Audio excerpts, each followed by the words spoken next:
Cops in southern Ontario, Canada are working overtime to catch a creep. They're frantically looking for a pervert preying on women living alone. Two of his targets were in the town of Tweed, both of them sexually assaulted, but their degradation didn't end there.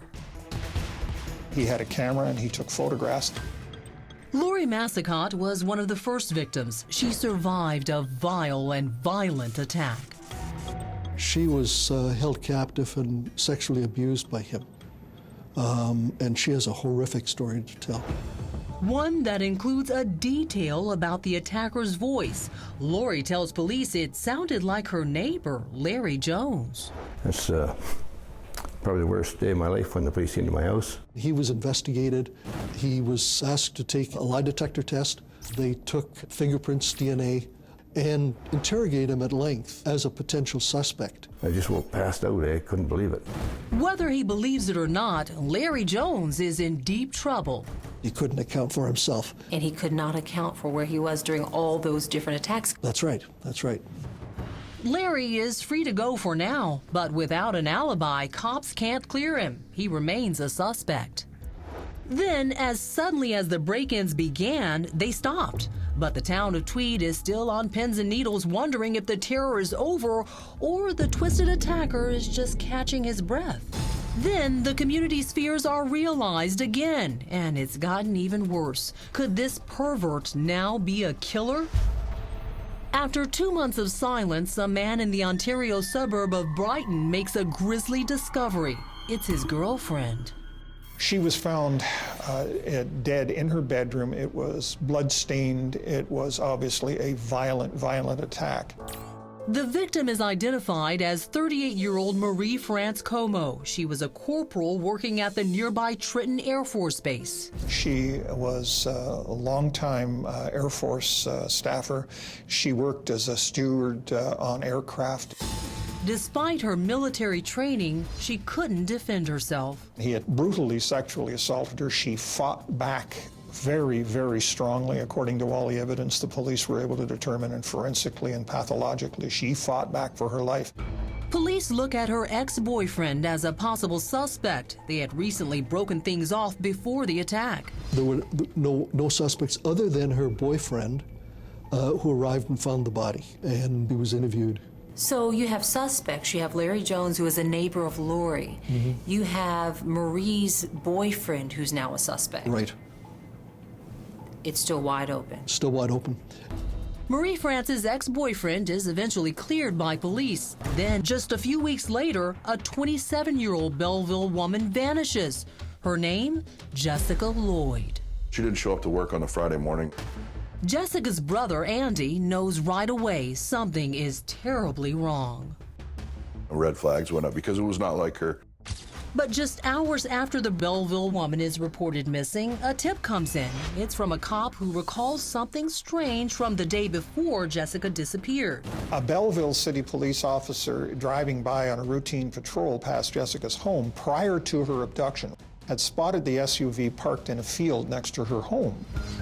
The officer knocked on Jessica's door, but no one appeared to be home, so she left. Before leaving, the cop carefully takes down a description of the SUV and the odd place it was parked. From there, Jessica's brother decides to do a little investigating of his own. The police officer was there, gave us permission to go out for a walk and have a look.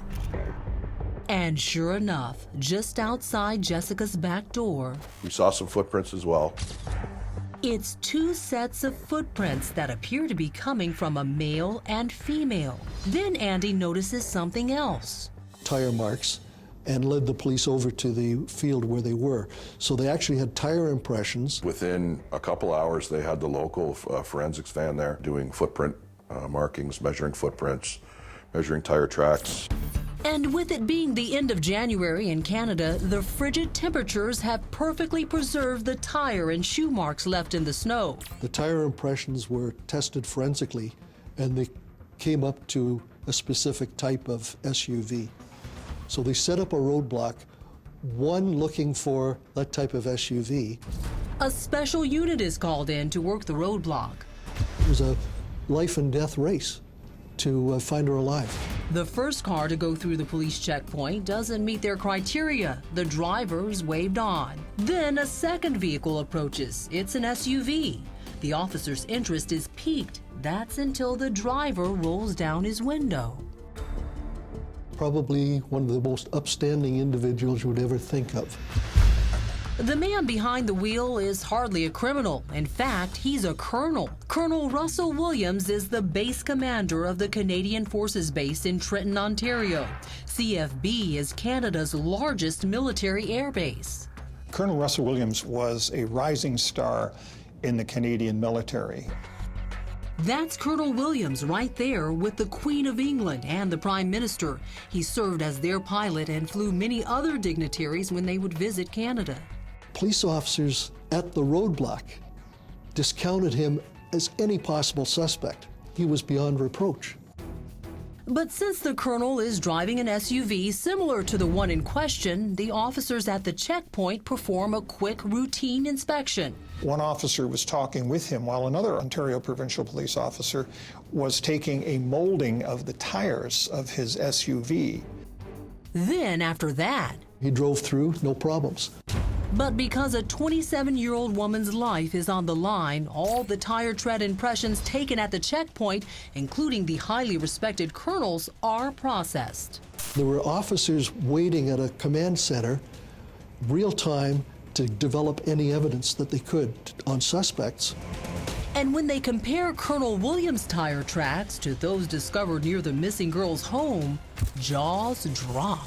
They came back as being the same vehicle. Coming up, People were in disbelief. there must be a reasonable explanation. He was the commander of Canada's largest military base. But is the colonel hiding a major secret? Russell, I appreciate coming in an investigation like this. I mean, I'm sure you can appreciate it's been big news. Over the past about 4 or 5 months, there have been 4 occurrences. In a nutshell, that's what we wanted to talk to you about, okay? Because essentially, there was a connection between you and all 4 of those cases.